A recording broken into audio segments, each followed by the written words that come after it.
ආයුබෝවන් සියලුම දෙනාට. අද මම චූටි වීඩියෝ එකක් ගෙනාව ඔයාලට මගේ පැළ තවන්නන් පිටත් වෙච්ච ලස්සන පැළ ටිකක් ගැන ඔයාලත් එක්ක තොරතුරු බෙදා හදා ගන්න. මේකට මුලින්ම මම තෝරගත්තේ ඇග්ලොනිමා වර්ගයෙන්. ඊට පස්සේ මේ තියෙන්නේ දම්පාට කුරු ඇට්ටේරියා වර්ගයක්. ඒ වගේම ඔයාලා හැමෝම දන්න පීස් ලිලි කියන එක තමයි මේ තියෙන්නේ. පීස් ලිලි ගැන ඉතින් ඔයාලට ලොකුවට විස්තරයක් කියන්න උවමනා නැහැනේ. හැමෝම දැන් පීස් ලිලි ගැන ගොඩාක් අධ්‍යයනයකින් තමයි ඉන්නේ. ඉතින් කවුරුත්ම දන්නවා පීස් ලිලි ගෙදරකට ලස්සනට තියාගන්න උවමනයි කියලා. මේ ඉන්නේ අපි අනිත් දන්න ස්විස් චීස් පැළයක්. ඉතින් මේ විදිහට තමයි මම යවලා තියෙන්නේ. මෙන්න මේ ඇන්තෝරියම් එක තියෙනවා.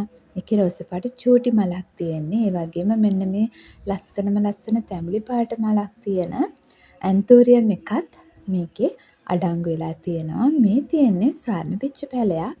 බලන්න හැම තැනම පොට්ටු දාලා හොඳට සරුවට වැඩිච්ච ලොකු ස්වර්ණ පිච්ච පැළ දෙකක් තමයි ඊළඟට ඇතුළත් කළේ මම මේකට. ඉවයි හැම එකකම මල් පිපිගෙන එන හොඳ පැළ දෙකක් තමයි තියෙන්නේ. හරිම ලස්සනයි සුවඳයි ස්වර්ණ පිච්ච. ඊළඟට මේ තියෙන්නේ එක්සුකේරියා කියන වර්ගය. මේක ලොකුවට ගහ හදාගන්න පුළුවන් අපිට. ලස්සනට කප්පාදු කරලා හදන්න පුළුවන්. කොළය මතු පිට මේ වගේ තියෙනවා.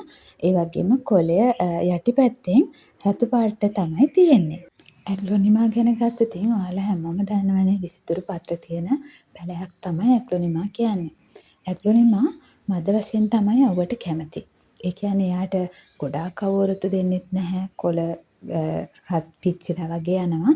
ඒ වගේම ගොඩාක් වැස්ස තියෙනකොටත් ඇග්ලොනිමා වැඩි කැමැත්තක් නැහැ. සෞම්‍ය පරිසරෙත් තමයි ඇග්ලොනිමා කැමති. ඔයාට එළි මහනක වගේම ගේ ඇතුළෙත් හදන්න පුළුවන් ලස්සන පැළැටියක් තමයි ඇග්ලොනිමා කියන්නේ. මේකට යොදන්න ඕන පොහොර ඇත්තටම කොළ වර්ධනය වෙන්න ඕන නයිට්‍රජන් පොහොරක් යොදනවා නම් තමයි ගොඩාක් සාර්ථක.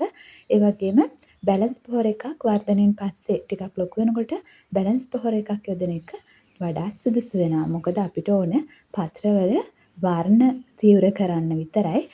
ඇග්ලොනිමා වල මල් පිපෙද්දී මල් අයින් කරනවා නම් ගොඩක් හොඳයි. මොකද නැත්තම් පෝෂක මල් වලට ගිහිල්ලා මල් වල වර්ධනය තමයි වැඩිපුර කෙරෙන්නේ. අපිට අවශ්‍ය වෙන පත්‍රවල විසිතුරු බව නැති වෙන්න පුළුවන්. බලන්නකො මේවයි තියෙන වර්ණවල ලස්සන. ඊට පස්සේ ඔයාලට මේ පේන්නේ දම් පාට කුරු ඇට්ටේරියා එක. ඇත්තටම මේ කොළයක් ගානේ වගේම මේ කුරු ඇට්ටේරියා එකේ මල් පිපෙනවා. හරිම ලස්සනයි මල් පිපෙද්දී.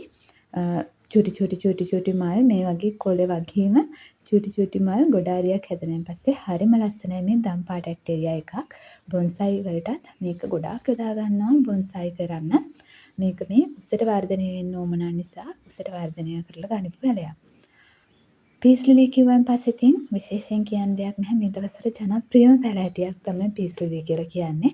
හැමෝගෙම ගෙවත්තක තියාගන්න ඕමනා පැළයක්. ඔක්සිජන් ගොඩක් පිට කරන ලස්සන සුවඳවත් මලක් පිපෙන මේ පීස් ලිලි එක ඔයාලට තියාගන්න පුළුවන් බුදුමැදුර දෙපැත්තෙන් වගේ ලස්සනට පඳුරු ටිකක් හදාගත්තා නම් ගොඩක්ම ලස්සනයි.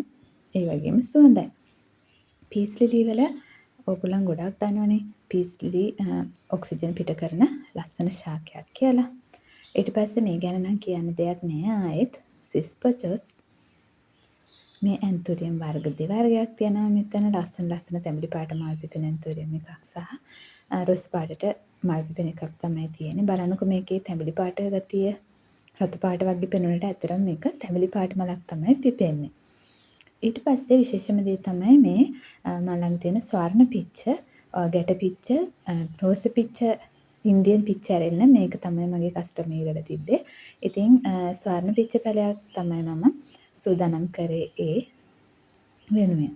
මේක එක්සොකේරියා ඔයාලට විස්තර කිව්වම ගෘහාශ්‍රිත වගේම එලිමහනේ හදන්න පුළුවන් ලොකුවට වැඩෙන ගහක් තමයි මේ එක්සොකේරියා කියලා කියන්නේ.